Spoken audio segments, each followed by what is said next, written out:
భూమికలు మోక్ష మార్గాన్ని వివరించేటప్పుడు ఇక్కడ ఈ భూమికల్ని గురించి చెప్పుకోవాల్సిన అవసరం ఉంటుంది. భూమికలు అనేవి రెండు రకాలు. మనకి సంబంధించినంత వరకు అసలు భూమిక అంటే మారు రూపము అని అర్థం. భూమిక అంటే మారు రూపము అని అర్థం. ఇక్కడ ఈ భూమికలు రెండు రకాలుగా ఉంటాయి. ఒకటి జ్ఞాన భూమికలు, రెండోది అజ్ఞాన భూమికలు. వీటిని గురించి ఒక్కసారి చూద్దాం. మోక్షం కావాలి అన్నట్లయితే అజ్ఞానాన్ని పూర్తిగా వదిలిపెట్టేసి జ్ఞాన మార్గాన్ని మాత్రమే మనం ఆశ్రయించాలి.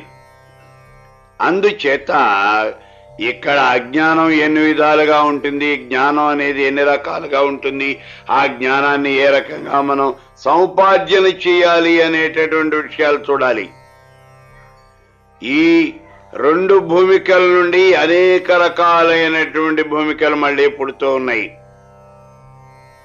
జీవి తన యొక్క స్వరూప స్థితిలో ఉండటాన్నే మోక్షము అని అంటారు. తన స్వరూపము అంటే ఆత్మ అని అర్థం. అదే స్వరూప స్థితి, అదే మోక్షము. నేను అంటే పాంచభౌతికమైనటువంటి ఈ దేహం కాదు. ఈ దేహం ఎప్పటికైనా నశించిపోయేదే. ఎన్నటికీ నశించనటువంటిది సత్యము, నిత్యము, శాశ్వతము అయినటువంటిది ఆత్మ ఒక్కటే. అందుకే నేను అంటే ఆత్మ, అంతేకాని ఈ దేహం మాత్రం కాదు. ఇటువంటి ఆత్మస్థితినే స్వరూప స్థితి అని అంటారు. స్వరూప స్థితిలో ఉండటమే మోక్షము. ఇది ఎలా సాధ్యపడుతుంది అంటే జ్ఞానం వల్ల మాత్రమే సాధ్యమవుతుంది. శుద్ధ సత్తా మాత్రం అయినటువంటి జ్ఞానమే స్వస్వరూపము. అజ్ఞానికి మోక్షం అనేది రాదు. స్వరూప స్థితి నుండి చలించకుండా ఉండేటటువంటి వాళ్ళ యందు అజ్ఞానము అనేది ఉండదు. రాగద్వేషాలు అసలే ఉండవు. దృశ్య విషయాల యందు దృక్కు నిమగ్నమవటమే స్వరూప భ్రంశము అనబడుతుంది. దృశ్యము అంటే చూడదగినది, దృక్కు చూసేవాడు. దృశ్య విషయాలు అంటే కంటికి కనిపించేటటువంటి విషయాలు. ఇవన్నీ కూడా అవాస్తవాలు, దృశ్యమానమైనటువంటి ఈ చరాచర జగత్తు. ఇదంతా కూడా అశాశ్వతమైనటువంటిది. ఇవాళ ఉండి రేపు పోయేటటువంటిది అశాశ్వతమైనటువంటిది. ఈ రకంగా అవాస్తవము, అశాశ్వతము అయి కంటికి కనిపించేటటువంటి ప్రాపంచికమైన విషయాల యందు చూసేటటువంటి వాడు నిమగ్నమైనట్లయితే, అంటే అశాశ్వతమైనటువంటి ఈ జగత్తంతా కూడా శాశ్వతము అని భావన చేయటం అజ్ఞానము. ఇక్కడ చూసేవాడు ఈ వీటి యందు నిమగ్నమవటము అంటే అజ్ఞాని అన్నమాట. దీనివల్ల స్వరూపం అంటే ఆత్మస్వరూపము. ఈ జగత్తంతా మిథ్య, పరమేశ్వరుడు ఒక్కడే శాశ్వతమైనటువంటి వాడు, అతడే సర్వాంతర్యామి. నేను కూడా పరమేశ్వరుణ్ణి, ఈ జగత్తంతా నాలించే ఆవిర్భవిస్తుంది అని భావించటమే ఆత్మస్వరూపం. ఈ భావన అనేది పూర్తిగా పోతుంది. ఎవరికి? అజ్ఞానంతో కూడుకున్నటువంటి వాడికి ఈ భావన అనేది ఉండదు. దీన్నే మోహము అని అంటారు. దీనికన్నా వేరైనటువంటిది ఏదీ లేదు. ఇది గతంలో ఉంది, భవిష్యత్తులో ఉంది, ఎప్పుడూ ఉన్నది. సంకల్పం చేసేటప్పుడు, విషయాలను గురించి ఆలోచించేటప్పుడు మనస్సు ఒక విషయం మీద నుంచి ఇంకో విషయం మీదకి వెడుతూ ఉంటుంది. మనం కళ్ళు మూసుకున్నాం, ఆలోచనలు మొదలుపెట్టాం, ఏదో ఒక విషయాన్ని గురించి ఆలోచిస్తూ ఉన్నాం, అప్పుడు ఇంకో విషయం వస్తుంది. మనం ఆలోచిస్తూ ఉన్నటువంటి విషయం కాస్త పక్కకి వెళ్ళిపోతుంది, ఇంకో విషయాన్ని గురించి ఆలోచిస్తాం. ఇంకాసేపటి ఇంకో విషయం, ఇలా ఒక విషయం ఒకటి దాటి రెండు, రెండో దాటి మూడు, అలా అనేకమైనటువంటి విషయాల గురించి ఆలోచిస్తూ ఉంటాం. చూడండి, ఈ రకంగా ఒక విషయం నుంచి వేరొక విషయం మీదకి వెళ్ళేటటువంటి మధ్యలో కలిగినటువంటి స్థితినే అమనస్క స్థితి అంటారు. అంటే అమనస్క స్థితి అంటే మనస్సు కూడా పనిచేయనటువంటి స్థితి. ఎప్పుడు ఒక విషయాన్ని గురించి ఆలోచిస్తూ ఉన్నాం, ఇంకో విషయం మీదకి వెళ్తూ ఉన్నాం. ఈ రెండింటికి మధ్యలో ఉన్నటువంటి సమయము అది ఎంత? కేవలము క్షణకాలం. అది అమనస్క స్థితి. నిజంగా గనక చెప్పాలి అంటే కోతి ఒక కొమ్మ మీద నుంచి ఇంకో కొమ్మ మీదకి దూకుతోంది. ఈ కొమ్మని వదిలేసింది, ఆ కొమ్మ మీదకి దూకుతోంది. ఇప్పుడు చూడండి, ఈ కొమ్మనేమో పూర్తిగా వదిలేసింది, ఇంకో కొమ్మని చేరలేదు. ఇప్పుడు ఎక్కడ ఉంది? అది క్షణకాలం గాలిలో ఉంది. అటువంటి స్థితి నిరాధారమైనటువంటి స్థితి. ఆ క్షణకాలము దానికి ఏ రకమైనటువంటి ఆధారం లేదు, అది అలా గాలిలో తేలుతూ ఉన్నది ఆ ఒక్క క్షణమే. అలాగే ఒక విషయం మీద నుంచి ఇంకో విషయం మీదకి వెళ్ళేటటువంటి ఈ మధ్య సమయంలో అమనస్క స్థితి వస్తుంది. ఈ స్థితి కేవలము కొన్ని క్షణాలు మాత్రమే ఉంటుంది. ఉదాహరణకి ఒక్కసారిగా ఊహించినటువంటి ఏదైనా ఒక విషయం విన్నాం అనుకోండి,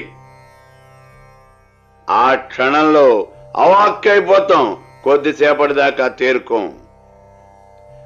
మనకి ఉన్నటువంటి ఎవరో తలుపు కొట్టారు, నిద్రపోతూ ఉన్నా నిద్రలేపారు. నిద్రలేపి నీకు లాటరీలో 10 కోట్ల రూపాయలు డబ్బులు వచ్చినాయ్యా అన్నారు. 1, 2 కాదు, 10 కోట్లు డబ్బులు వచ్చాయి అన్నారు. ఆ మాట వినంగానే మనకి అసలు శరీరంలో ఏ అవయవము కూడా పనిచేయదు, అలా వాక్కైపోయి చూస్తూ ఉన్నాం. అది అమనస్క స్థితి. కొద్దిసేపటి దాకా తోరుకోం. అటువంటి అవాక్కైనటువంటి స్థితిని అమనస్క స్థితి అని అంటాం. ఇది కేవలము కొన్ని క్షణాలు మాత్రమే ఉంటుంది. ఈ స్థితిలో మనస్సు పనిచేయదు. అదే స్వరూప స్థితి, ఆత్మస్థితి అనబడుతుంది. అంటే మనసు కూడా పనిచేయనటువంటి స్థితి ఆత్మస్థితి. ఈ స్వరూప స్థితిలో సంకల్పాలన్నీ కూడా నశించిపోతాయి. ఆత్మ నిశ్చలంగా ఉంటుంది.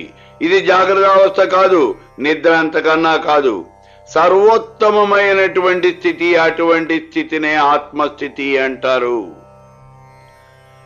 నేను అనేటటువంటి అహంకారం పూర్తిగా తొలగిపోయిన తర్వాత, ద్వైతం అనేది పూర్తిగా నశించిపోయిన తర్వాత, అంటే భగవంతుడు వేరు భక్తుడు వేరు అనేటటువంటి భావన పూర్తిగా నశించిపోగా, చిత్తంలో భేద భావన అనేది నాశనం అయిపోయిన తర్వాత ఉన్నట్టి అజడమైన, అంటే సత్యమైన, శాశ్వతమైన, జ్ఞానమైన స్థితి ఏదైతే ఉన్నదో అదే స్వరూప స్థితి.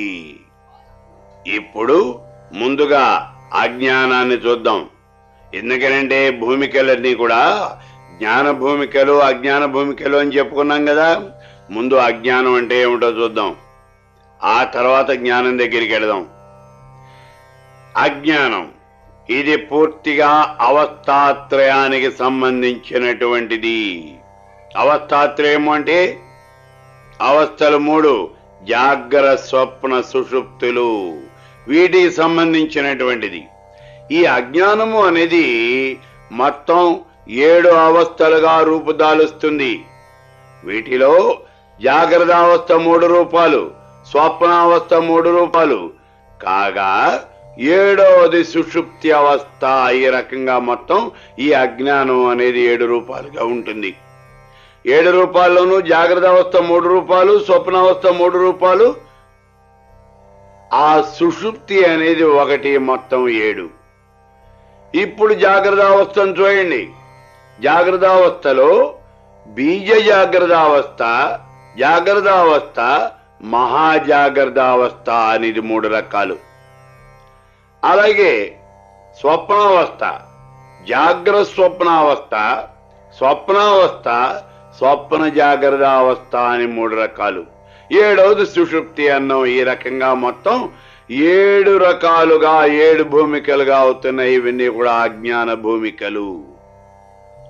మొట్టమొదటిగా ఆ జాగ్రత్త అవస్థను చూడండి. అందులో మొట్టమొదటిది బీజ జాగ్రత్త అవస్థ. సృష్టి ప్రారంభం కావటానికి ముందు ఈ చరాచర జగత్తంతా కూడా పరమేశ్వరమయంగా ఉండేది. అప్పుడు నామము రూపము కూడా ఏదీ లేదు. ఉన్నదంతా కూడా నిర్మలమైనటువంటి చైతన్యమే. అదే పరమేశ్వర స్వరూపం. భవిష్యత్తులో కల్పించబడేటటువంటి జీవాది శబ్దాలకు, అర్థాలకు, విషయాలకు అన్నింటికీ కూడా ఆశ్రయమవుతూ ఉన్నది. అంటే ఆ పరబ్రహ్మ స్వరూపం నుంచే ఈ చరాచర జగత్తు అంతా కూడా వచ్చింది. ఈ జగత్తంతా ఆవిర్భవించింది. గతంలో ప్రళయం జరిగినప్పుడు కర్మక్షయం కానటువంటి జీవరాశి అంతా కూడా తమ తమ యొక్క కర్మలతో పాటుగా ఆ పరబ్రహ్మలో లీనమైపోయింది. ఇప్పుడు ఆ జీవరాశి అంతా కూడా బీజ రూపంలో ఆ పరమేశ్వర స్వరూపమునందే ఉన్నది. ఈ రకంగా బీజ రూపంలో ఉన్నటువంటి జాగ్రత్త అవస్థనే బీజ జాగ్రత్త అవస్థ అని అంటారు. అదే జ్ఞప్తికి, భావానికి, అహంకారానికి కొత్త అవస్థ అవుతూ ఉన్నది. ఇది కంటికి కనిపించనటువంటి స్థితి. దీన్నే అవ్యక్తము అని అంటారు. అంటే ఇక్కడ ఈ స్థితిలో ఈ చరాచర జగత్తులో కర్మక్షయం కాకుండా ఉన్నటువంటి జీవరాశి అంతా కూడా తమ యొక్క కర్మను తమతో పాటుగా మూటగట్టుకున్నవి ఆ పరమేశ్వర స్వరూపంలో లీనమైపోయి ఉన్నాయి. అటువంటి స్థితే, ఆ స్థితే ఈ బీజ జాగ్రత్త అవస్థ అనబడుతుంది. ఇక రెండవది జాగ్రత్త అవస్థ. బీజ జాగ్రత్త అవస్థ నుంచి సూక్ష్మంగా లేచినటువంటి నాది, అతడు, అది, ఇది అనేటటువంటి వృత్తి జ్ఞానమే జాగ్రత్త అవస్థ. మూడవది మహాజాగ్రత్త అవస్థ. జాగ్రత్త అని చెప్పబడుతూ ఉన్నటువంటి జన్మాంతర సంబంధమైనటువంటి నేను, నాది, అతడు అని స్ఫుటంగా దర్శనమిస్తున్నటువంటి స్థూల జ్ఞానము. ఇదే మహాజాగ్రత్త అవస్థ. ఈ రకంగా జాగ్రత్త అవస్థ మూడు భాగాలైంది. మొట్టమొదటిదేమో పరమేశ్వరుల్లో లీనమై ఉన్నటువంటి ఈ జీవుల యొక్క సమూహం. రెండవది బీజ జాగ్రత్త అవస్థ నుంచి సూక్ష్మంగా లేచినటువంటి నాది, అతడు, అది, ఇది అనేటటువంటి వృత్తి జ్ఞానం. మూడవది జన్మాంతర సంబంధమైనటువంటి నాది, అతడు, ఇతడు అని స్ఫుటంగా దర్శనమిస్తూ ఉన్నటువంటి స్థూల జ్ఞానం. ఇక స్వప్నావస్థ, ఇది కూడా మూడు భాగాలుగా ఉన్నది అన్నాం. ఇప్పుడు ఆ స్వప్నావస్థను చూద్దాం. మొట్టమొదట జాగ్రత్త స్వప్నావస్థ. జగత్తులోని కంటికి కనిపించేవి, కనిపించనివి, జగద్వికారమైనవి, సర్వ ప్రకారమైనవి, మనసుతో మాత్రమే కల్పించబడినటువంటివి, ఇట్లా అనేకమైనటువంటి విషయాలున్నాయి. వీటన్నింటితోనూ నిండినటువంటి సృష్టిని జాగ్రత్త స్వప్నావస్థ అంటారు. జగత్తులో ఉన్నవి లేనట్లుగా, లేనివి ఉన్నట్టుగా కనిపిస్తాయి. ఆకాశం ఉన్నది, ఒకే చంద్రుడు, ఇద్దరుగా కనిపిస్తారు, ముగ్గురుగా కనిపిస్తారు. అలాగే ముచ్చప చెప్ప వెండి గిన్నెలాగా కనిపిస్తుంది, ఎడారులందు ఎండమావులు కనిపిస్తాయి. ఇదంతా కూడా భ్రాంతి. ఈ భ్రాంతి మనకందరికీ కూడా అనుభవంలోనే ఉంది. అలాగే ఆత్మలో వివిధ రకాలుగా ఈ జగత్తు అనేది కనిపిస్తూ ఉంది. అంటే పరమేశ్వర స్వరూపం నుంచి జగత్తు అంతా కూడా ఆవిర్భవించింది. ఈ స్థితినే జాగ్రత్త స్వప్నావస్థ అని అంటారు. జగత్తు శాశ్వతం కాదు, కలలోని దృశ్యంలాగా అశాశ్వతమైనటువంటిది, నశించేది. అయినప్పటికీ ఇదంతా కూడా శాశ్వతము అని అనిపిస్తుంది. స్వప్నావస్థ, నిద్రపోయేవాడు కలగంటాడు. ఈ రకంగా కలగనేటటువంటి కొద్దిసేపు కూడా కలంతా శాశ్వతము అని అనుకుంటాడు. నిద్ర నుంచి మేల్కొన్న తర్వాత తాను కలలో చూసినటువంటి ఈ విషయాలన్నీ కూడా ఇతరులకు వివరిస్తాడు. ఇది స్వప్నం, అదే స్వప్నావస్థ.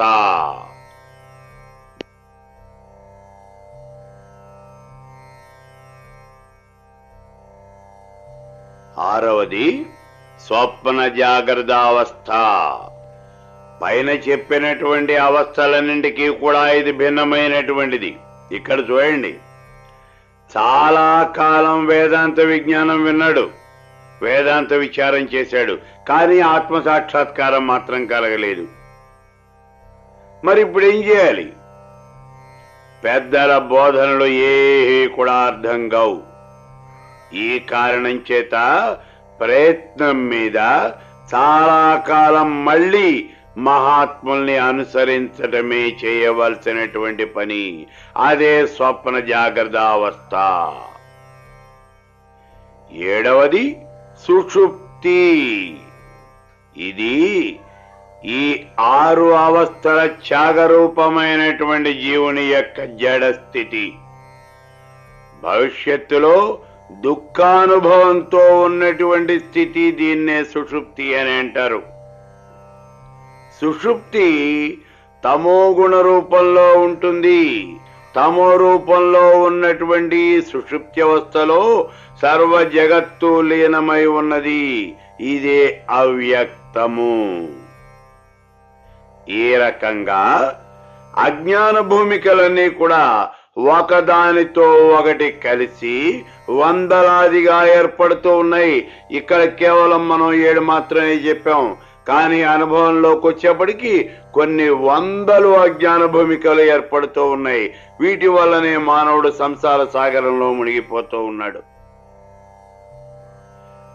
ఇప్పుడు జ్ఞాన భూమికలు అంటే ఏమిటో చూద్దాం.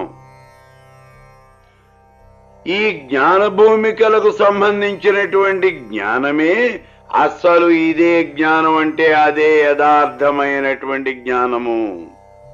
ఇది 7 రకాలుగా ఉంటుంది.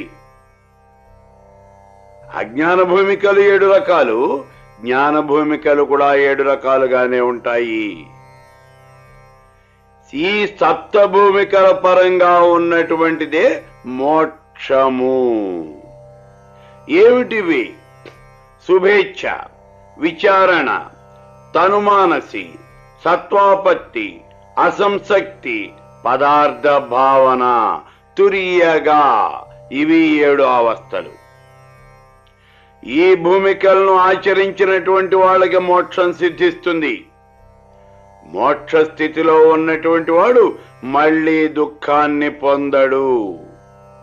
ఇప్పుడు జ్ఞాన భూమికలు అంటే ఏమిటో ఒక్కసారి చూద్దాం. మొట్టమొదటిగా ఉన్నటువంటిది శుభేచ్ఛ. ఇది ముందుగా మానవుల్లో కలిగేటటువంటి మార్పు, అతడిలో ఉత్పన్నమయ్యేటటువంటి కోరిక. ఏమిటి కోరిక?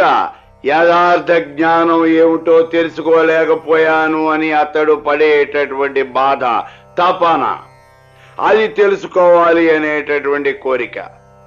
అయ్యో, ఇప్పటిదాకా అనేక జన్మలెత్తాను, ఇప్పటికింత వయసు వచ్చింది, ఈ జన్మలో కూడా ఏ విషయాన్ని తెలుసుకోలేకపోయాను, 3 ఏళ్లాగా ఉన్నాను, కాలం అంతా వృధా చేశాను.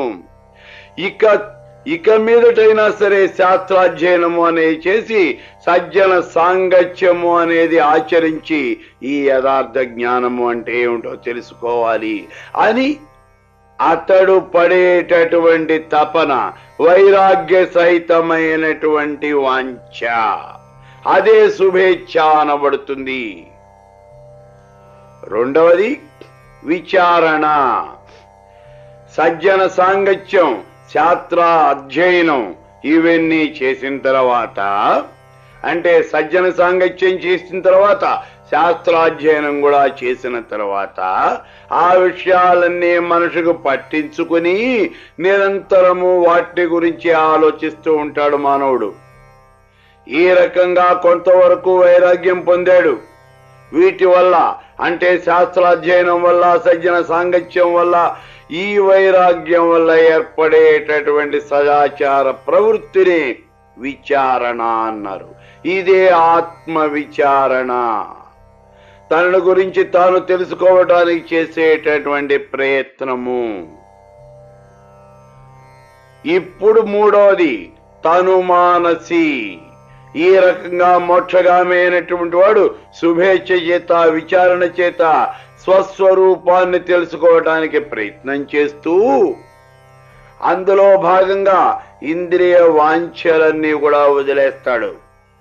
ఆహార నిద్ర మైథునాల మీద కోరికను చంపుకుని ఇంద్రియాలన్నీ కూడా శుష్కింపజేస్తాడు.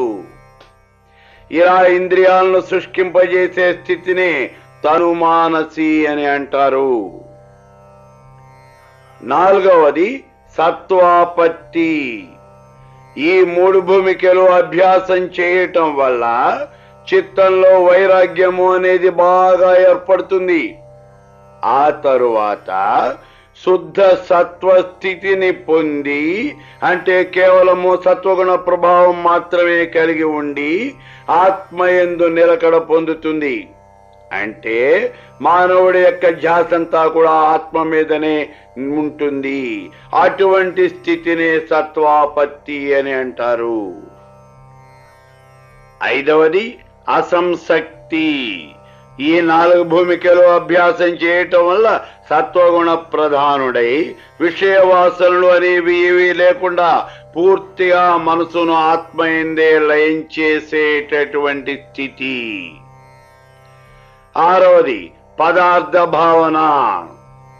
ఇప్పుడు ఈ పైన చెప్పినటువంటి 5 భూమికలు కూడా అభ్యాసం చేయటం వల్ల బాహ్యాభ్యంతర పదార్థ భావన శూన్యుడై, అంటే తనకు మించినది లోపల గాని వెలుపల గాని ఏది కూడా లేదు, ఇంకొకటి లేదు అని నిశ్చయించుకున్నటువంటి వాడై తన యొక్క ఆత్మయందు దృఢమైనటువంటి స్థితిని అనుభవిస్తూ ఇతరులతో ప్రయత్నపూర్వకంగా అవబోధనము చేయింపబడినటువంటి స్థితి. అంటే ఈ జగత్తంతా కూడా పరమేశ్వరమయం, శరీరంలో గాని బయట గాని పరమేశ్వరుని మించినటువంటిది ఏదీ లేదు అని భావిస్తూ ఆత్మస్థితిని పొంది ఇతరులు ఏదైనా గనక అడిగినట్లయితే సమాధానం మాత్రమే చెప్పేటటువంటి స్థితి. దీన్నే పదార్థ భావన అని అంటారు. ఇక 7వది తురియగా. ఈ 6 భూమికలు కూడా నిరంతరము అభ్యాసం చేయటం వల్ల భేదభావం అనేది పూర్తిగా నశించిపోతుంది. ఆ సమయంలో అనుభవించేటటువంటి ఆత్మానందం ఏదైతే ఉందో దాన్ని తురియగా అని అంటారు. ఇదే తురియావస్థ. అయితే జ్ఞానులు 4 రకాలుగా ఉంటారు. బ్రహ్మవిదుడు, బ్రహ్మ విద్వరుడు, బ్రహ్మ విద్వదీయుడు, బ్రహ్మ విద్వరిష్ఠుడు అని జ్ఞానుల మొత్తం 4 రకాలుగా ఉంటారు. ఇప్పుడు వీళ్లలో మొట్టమొదటివాడిని చూద్దాం. బ్రహ్మవిదుడు. ఇతడు ఎప్పుడు కూడా సత్వాపత్తి అనేటటువంటి 4వ భూమికలో ఉంటాడు.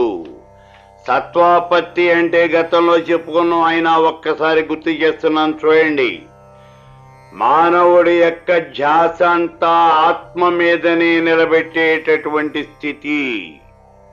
అతని యొక్క ధ్యాస అంతా కూడా ఆత్మయందే నిలకడ పొంది ఉంటుంది. అటువంటి స్థితినే సత్వాపత్తి అని అంటారు. రెండోవాడు బ్రహ్మ విద్వరుడు. అసంశక్తి అనేటటువంటి 5వ భూమికలో ఉంటాడితడు. అసంశక్తి అంటే పూర్తిగా సత్వగుణ ప్రధానుడై విషయ వాసనలు ఏవీ లేకుండా మనసును ఆత్మయందే లయం చేసేటటువంటి స్థితిలో ఉంటాడు. అతడే బ్రహ్మ విద్వరుడు. మనసును ఆత్మయందే లయం చేసేటటువంటి స్థితిలో ఉంటాడు. 3 బ్రహ్మ విద్వరీయుడు. బ్రహ్మ పదార్థ భావన అనేటటువంటి 6వ భూమికలో ఉంటాడు. ఏమిటి ఈ పదార్థ భావన అంటే? చరాచర జగత్తంతా కూడా పరమేశ్వరమయం. శరీరం లోపల గాని బయట గాని పరమేశ్వరుడికి మించినటువంటిది ఏమీ లేదు అని భావిస్తూ ఆత్మస్థితిని పొంది ఇతరులు ఏదైనా గనక అడిగినట్లయితే సమాధానం మాత్రమే చెప్పేటటువంటి స్థితి, ఇదే పదార్థ భావన. ఇక నాలుగవది బ్రహ్మ విద్వరిష్ఠుడు.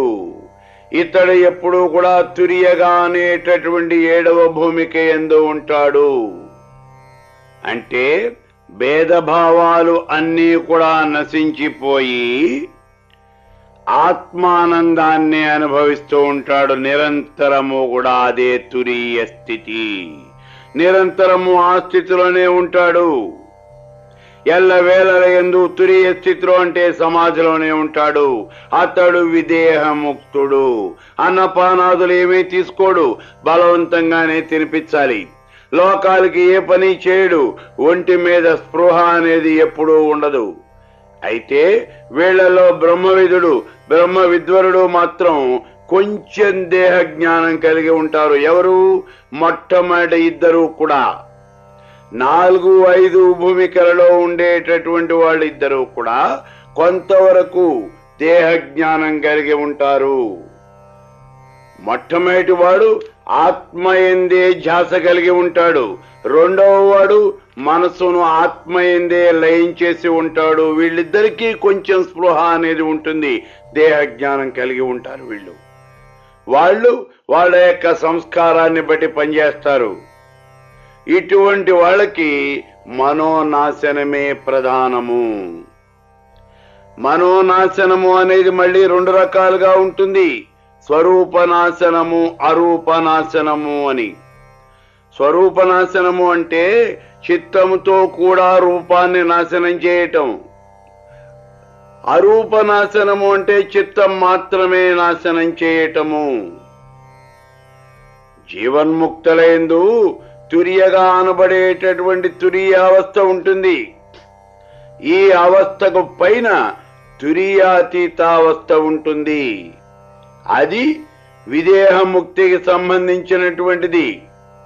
తురీయాతీతము అంటే తురీయ వ్యవహారము కూడా దాటినటువంటి స్థితి, తురీయాన్ని దాటినటువంటి స్థితి, అది తురీయాతీతము. ఈ తురీయాతీత స్థితిని చేరినటువంటి వాడు సాక్షాత్తు పరబ్రహ్మ స్వరూపుడే.